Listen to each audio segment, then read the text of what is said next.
j'ai besoin de gens brillants pour travailler, tu vois. Et ça veut pas dire que je serai à un niveau supérieur à eux. À un moment, quand tu crées des business et quand tu te développes, le sujet, c'est pas tellement d'avoir des employés efficaces, mais c'est d'avoir une équipe qui te ressemble avec laquelle tu es aligné.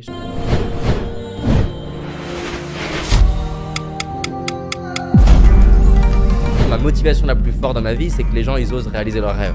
Je veux déclencher une révolution en remettant la méritocratie au cœur de notre société. Donc, si tu as envie de faire changer les choses, je pense que ça doit passer par l'entrepreneuriat. Quoi que tu dises, quelle que soit la phrase que tu dis, il y a un mec qui n'est pas d'accord. Le cash, c'est un driver qui est selon moi très néfaste. Parce que au début, tu fais de l'argent, t'as tes premiers shoots de dopamine qui sont insane. En plus, tu les dépenses tout de suite, c'est les premiers. Ouais. Tu craches direct, etc. Donc bam, t'y vas, tu retournes, tu remets encore et encore et encore. Puis en fait, le challenge, c'est que c'est très stackable. Le cerveau, donc il y a un sujet que je trouve intéressant. Il y a une étude qui a été faite qui montre que le taux de dopamine reçu par un cerveau humain quand il reçoit 1000 $ est inférieur au taux de cortisol que le cerveau humain reçoit quand il perd 1000 $. Oui, Dit, oui. cerveau C'est humain. 2,5 plus, je crois, un truc comme ça. Ah, je connais pas les stats exacts. Aversion à la perte Aversion à la perte. ou propension au risque, je crois, c'est un truc comme ça. Exact. Et bah en fait, c'est exactement ce qui se passe. Ce qui veut dire que l'adrénaline que tu reçois et la dopamine que tu reçois quand tu gagnes de l'argent, très vite, elle est stackable. Très vite, tu stagnes en fait. Et là, faut trouver autre chose. Et trouver autre chose, c'est pas facile, mec. Parce que quand t'as été...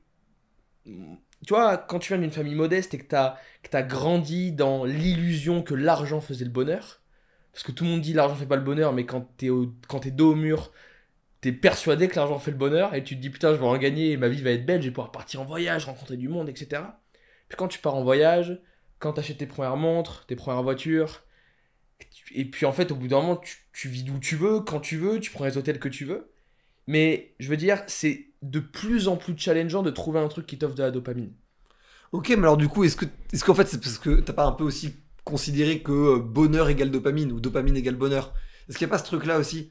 En mode genre, je dis ça, même moi le premier, moi je suis sur les réseaux sociaux et c'est un des cœurs de notre business, c'est pas le seul truc, mais c'est un des cœurs de notre business.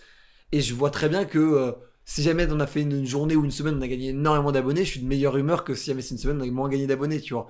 Mais est-ce que ça, c'est pas en fait corrélé au bonheur parce qu'on a décidé que c'était corrélé au bonheur aussi, tu vois? Et ça, je suis complètement d'accord. Et tu le vois, c'est pour ça que t'as des mecs, moi j'ai vu... J'ai rencontré 2 mecs à Dubaï cette année qui ont tout vendu et qui sont partis pendant 6 mois au fin fond de la Creuse en France, dans un appartement de 20 mètres carrés avec juste un matelas et leur Mac. C'est énorme. Parce qu'en fait, et tu sais quoi, c'est intéressant parce que juste avant de revenir en France, là j'étais à une soirée avec un mec et puis je discutais de ça. Il me disait, tu vois, là sur les 2 dernières années, mon lifestyle il a fait, allez, peut-être x20. Donc chaque mois, parce que il est passé à travers les cryptos, les NFT, le e-com, il a fait beaucoup d'argent. Et c'est un mec qui presque tous les mois a doublé son lifestyle pendant 2 ans, tu vois. Et il me disait, ben là, ça fait 6 mois que je suis revenu à un lifestyle beaucoup plus modeste. Je veux dire, c'est un mec qui dépensait peut-être 200-300 000 euros par mois, tu vois. C'est des sommes astronomiques. Ouais, faut trouver même des moyens de dépenser. Ouais. Et c'est un mec qui est revenu à peut-être, je sais pas, 20 000 euros de dépenses. Donc littéralement, il a divisé ses dépenses par 10. Et qui est beaucoup plus heureux. Parce que quand t'es vraiment drivé par le cash et que t'as une vision qui est uniquement autour du pognon, je pense qu'être heureux sur le long terme, c'est pas faisable. Ouais, je comprends. Et puis j'avais rencontré un homme d'affaires qui m'avait dit, très très riche, quasiment milliardaire, et qui m'avait dit au-dessus de 100 millions, on voit pas la différence. En fait, il n'y a plus de différence entre au-dessus de 100 millions et milliards, tout ce que tu veux. Bah alors ça, c'est dans les achats que tu peux faire. Mais en réalité, même entre 10K par mois et 100K par mois en lifestyle, c'est très restreint. Les différences. Oui, mais là, pour le coup, je disais ces chiffres-là, c'est plus sur les questions de maison, les questions de bateau, là, c'est un autre les questions délire. d'avion. Moi, je peux pas m'acquérir ce que je veux. Tu non, mais gros, t'as 20 ans, tu vois, en même temps. C'est étape par étape, tu vois. Ouais, il y en a qui a 20 ans. Ouais, j'ai vu le premier milliardaire qui avait 25 ans là. Non, mais je suis d'accord, mais je trouve qu'il y a selon moi, en fait, cette quête d'entrepreneur, c'est aussi qu'elle est très souvent motivée à la base par le cash et la liberté. Ouais. Enfin, en tout cas, le meilleur équilibre entre cash et liberté. Et qu'en fait, tu te rends compte assez vite, une fois que tu as atteint ça, que tu plafonnes. Et c'est la phrase de Vald que je cite à toutes les sauces à chaque fois, que je trouve géniale, c'est « Le sexe et l'argent, ça fait tout, j'ai les deux et pourtant ça fait rien ». Et je pense qu'en fait, c'est une fois que t'as en fait le truc que tu cherchais à la base, que là, en fait, tu te retrouves presque en dépression, je sais pas, c'est peut-être exagéré, mais vraiment mal, tu vois, un peu comme un champion olympique, il gagne sa médaille et le mec est plus bien, tu vois. Ouais, je suis très juste. Mais est-ce que du coup, comment tu reconstruis du coup après derrière une vie qui te plaît plus, tu vois? Bah tu vois, Jim Carrey a dit j'aimerais que tout le monde soit millionnaire pour qu'il se rende compte à quel point ça fait pas le bonheur. Et putain, nom de Dieu, c'est vrai à un point monstrueux, mais le challenge, et en fait je pense que c'est bien aussi, parce que la réalité... Est-ce que c'est pas une phrase de riche que de dire ça? De dire que l'argent fait pas le bonheur? Je sais pas, t'en penses quoi? Moi j'ai l'impression que c'est facile à expliquer ça à quelqu'un qui gagne 10K par mois mais qui a pas 1 million en assets, tout ce que tu veux. Beaucoup plus compliqué à expliquer à quelqu'un qui fait 50 heures pour se retrouver avec 1500 balles par mois. Et tu sais quoi, j'en ai parlé avec Oussama récemment, avec qui j'ai dîné juste avant de rentrer là en France. Et il me disait, et je suis très d'accord, et en fait j'étais pas aware de ça avant de discuter avec lui, mais il me l'a dit, j'ai trouvé ça fascinant. Il m'a dit, moi, les gens les plus enragés que j'ai vus dans ma vie, mais enragés positivement, c'est les héritiers.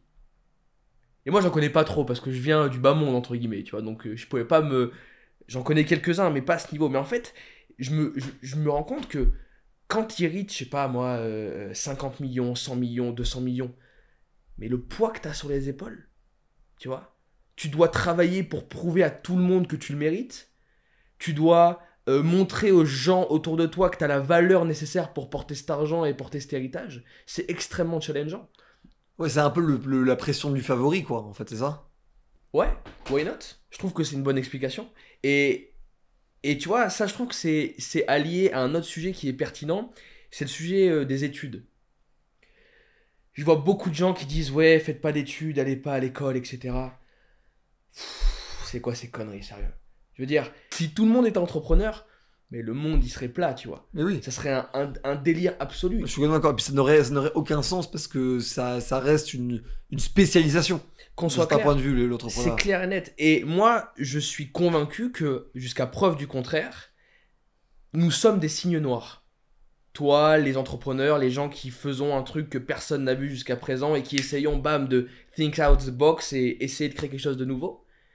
Et c'est pour ça que le meilleur conseil, quand les mecs me disent « Ouais, tu penses quoi? Toi, t'as jamais fait trop d'études, t'es parti jeune, etc. » Pourtant, moi, le conseil que je dis à tout le monde, tu vois, aux gens lambda, c'est aller en cours, sérieux, tu vois. Parce que jusqu'à preuve du contraire, c'est ce que tu me dis. Même si des personnes qui viennent de hautes familles, etc., il y a des gens, et beaucoup, évidemment beaucoup, parce qu'ils sont en général mieux éduqués, ils ont accès à une meilleure éducation, des meilleures écoles, sont des gens brillants. Et des gens comme moi, j'ai besoin de gens brillants pour travailler, tu vois. Et ça veut pas dire que je serai à un niveau supérieur à eux. À un moment, quand tu crées des business et quand tu te développes, le sujet, c'est pas tellement d'avoir des employés efficaces, mais c'est d'avoir une équipe qui te ressemble, avec laquelle tu es aligné. Surtout aujourd'hui, dans les sujets start-up, dans cet univers, Ouais, plus etc. l'équipe est petite, plus c'est important que ça soit aligné bien sûr. avec toi. Ouais. Donc, juste pour revenir à ce que tu me disais, moi, je suis pas convaincu que la rage est forcément corrélée à l'endroit d'où tu viens.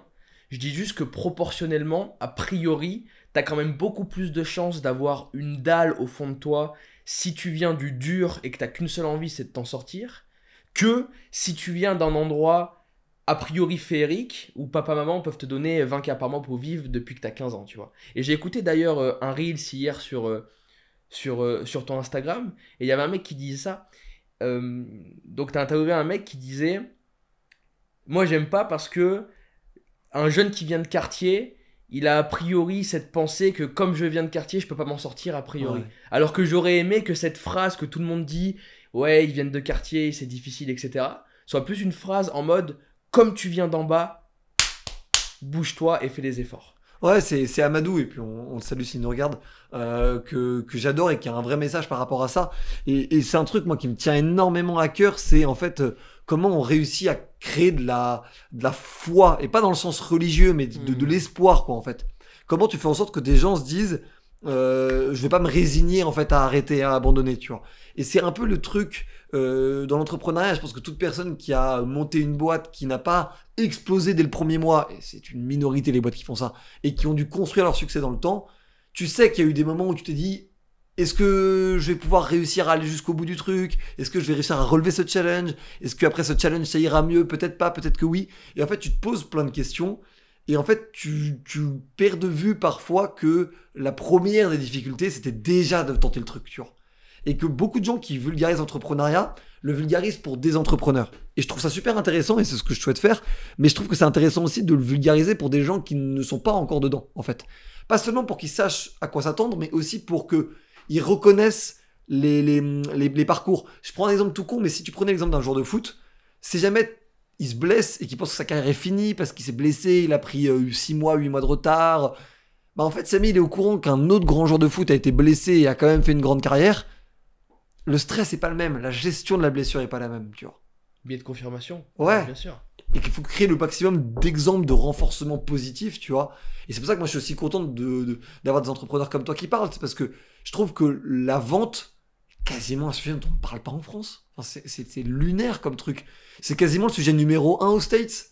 De tout business confondu. Et entrepreneuriat en premier, c'est la vente le premier.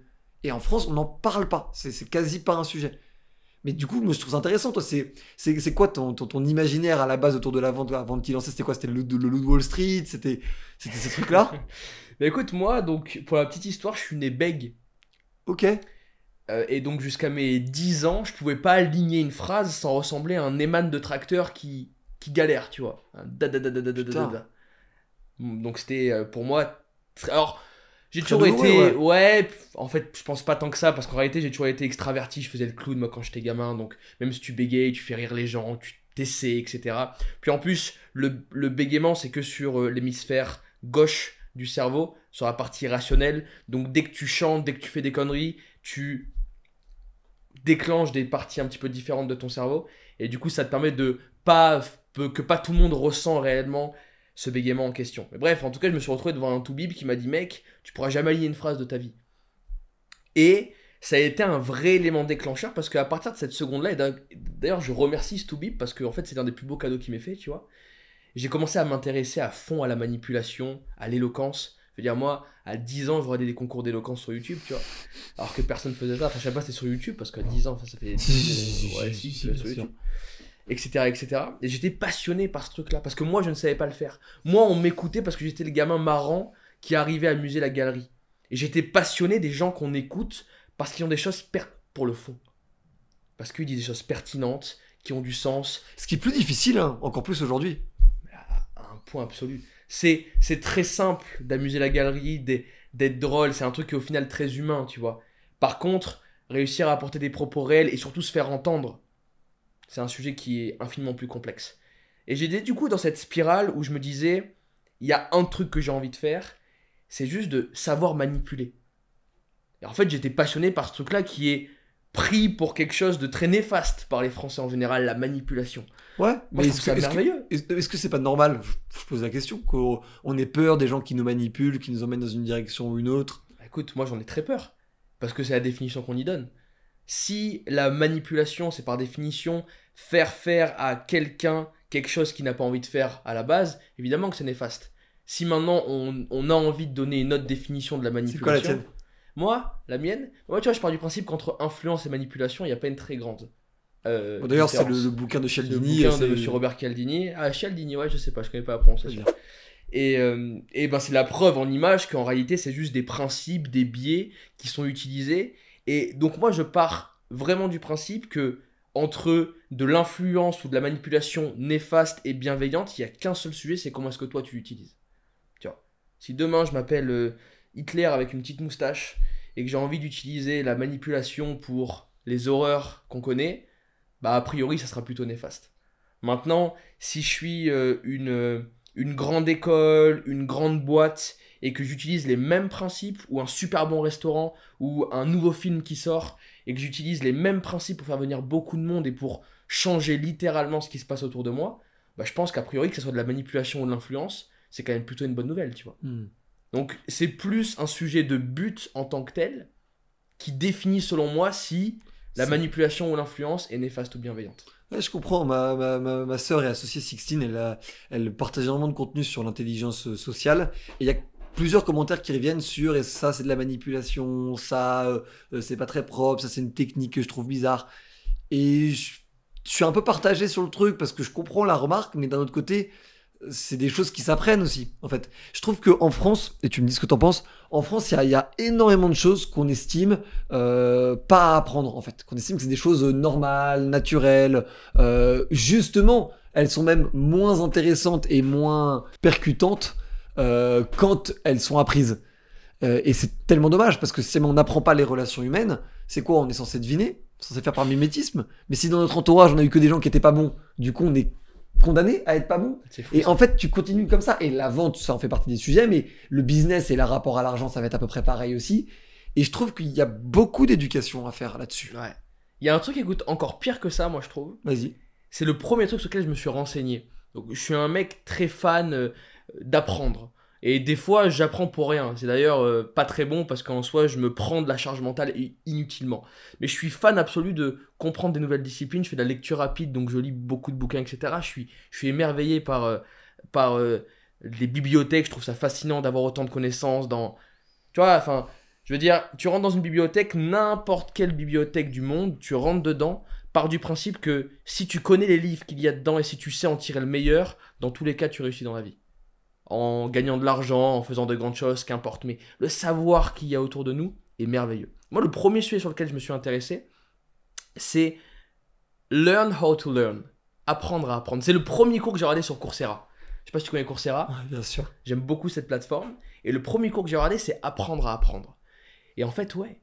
Moi, ma question que je me pose, c'est qu'est-ce qui fait que tu arrives en CP, qu'on te demande d'apprendre à lire, d'apprendre l'alphabet. Et moi, j'aimerais lever la main, j'aimerais y retourner et lever la main et dire mais comment est-ce qu'on apprend quelque chose? C'est un vrai sujet. On te demande d'apprendre sans jamais t'avoir expliqué comment ça fonctionnait. Pareto, Parkinson, tout ça, on n'en parle jamais. Ouais, je suis d'accord. Alors que c'est des sujets D'accord. qui sont fondamentaux. Ouais, les palais de mémoire, ce genre de choses. Ouais. Et moi, c'est un truc qui me tient particulièrement à cœur. Donc, tu vois, au-delà même de la vente, de l'argent, qui sont des sujets quand même relativement tabous en France, le sujet de l'éducation devrait pas être tabou selon Ouais, moi. je Tu suis... vois. Non, mais Et apprendre comment apprendre est un truc qui est partagé quasiment nulle part. Et donc là, tu te demandes. Il y a un livre que j'aime beaucoup qui s'appelle La Fabrique du crétin. Je connais pas le livre, mais rien que non, ça m'amuse. Fabuleux ce bouquin. Et en gros, ça t'explique que. Est-ce que c'est vrai, est-ce que c'est pas vrai? J'en sais rien, mais c'est une explication que j'apprécie.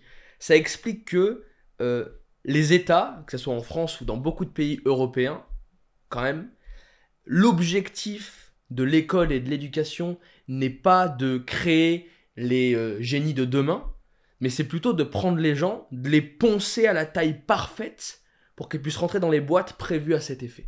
Ah non, mais ça, pour le coup, ça, c'est peut-être un petit peu complotiste sur les bords, mais je conçois que ça soit une stratégie étatique pertinente. Mais aussi parce que la majorité des emplois vont être dans ces boîtes-là. Bien sûr. Et Je que suis la d'accord avec ça. transformation ou la révolution que demanderait le fait de faire que des génies ou le maximum des génies de l'école, peut-être que la société, elle se casserait la gueule de cette truc-là. Ah, c'est clair. Je dis pas que je défends ça, hein, mais... Moi, je suis d'accord. Hein. Je t'ai dit tout à l'heure que si on était tous entrepreneurs, le monde partirait en vrille. Mais si 80% des gens sur la Terre seraient des prix Nobel, ça serait la même galère. Hein. Donc, je suis pas en train de dire que c'est mauvais et je dénonce ça. Je suis juste en train de dire que, selon moi, aujourd'hui, l'un des meilleurs sujets pour s'émanciper, avant même de discuter de vente, c'est avant tout d'apprendre à apprendre des choses. Ouais. Selon moi, c'est le sujet le plus important avant tout le reste. Parce que dès que tu sais apprendre, moi, à la base, j'ai commencé à apprendre à apprendre. Une fois que tu connais les processus de l'apprentissage, tu peux l'appliquer dans tous les domaines de vie. Que ce soit la vente, que ce soit faire de l'argent.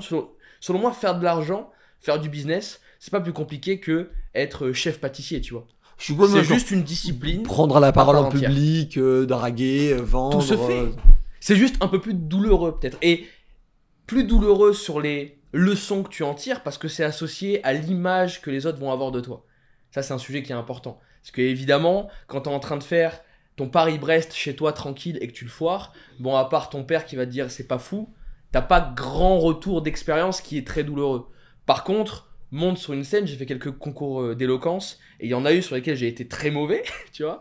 Monte sur une scène, dis quelque chose, et une chute que tu n'attends pas, ou au contraire, et des réactions que tu ne voulais absolument pas, c'est quand même beaucoup plus douloureux. Au début, en tout cas, parce que tu confrontes ton image à des gens, t'as des retours, tu te dis « Ah putain, mais qu'est-ce qu'ils vont penser de moi? Est-ce que je vais être apprécié ?» etc. Tu vois. Donc je pense que comme c'est plus douloureux comme discipline, le sujet de la vente, du business, c'est un truc qui comporte beaucoup plus de mouvement. À mon avis, c'est des choses qui font plus flipper. C'est les deux questions qu'on pose à tout le monde en fin d'entretien sur le crayon.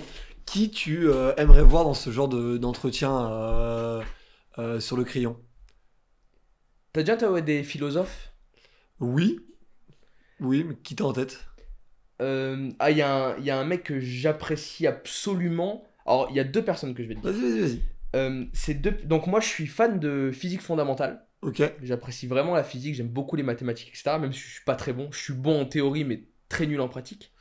Il y a 2 personnes que j'apprécie énormément. Le premier, c'est plus sur ses démarches philosophiques. Pas forcément les démarches en tant que telles dans le fond, mais plus dans la forme. C'est un très bon rhétoricien, c'est Aurélien Barraud. Oui, je vois très bien. Et il y a une deuxième personne que j'apprécie absolument dans le monde scientifique qui s'appelle Étienne Klein.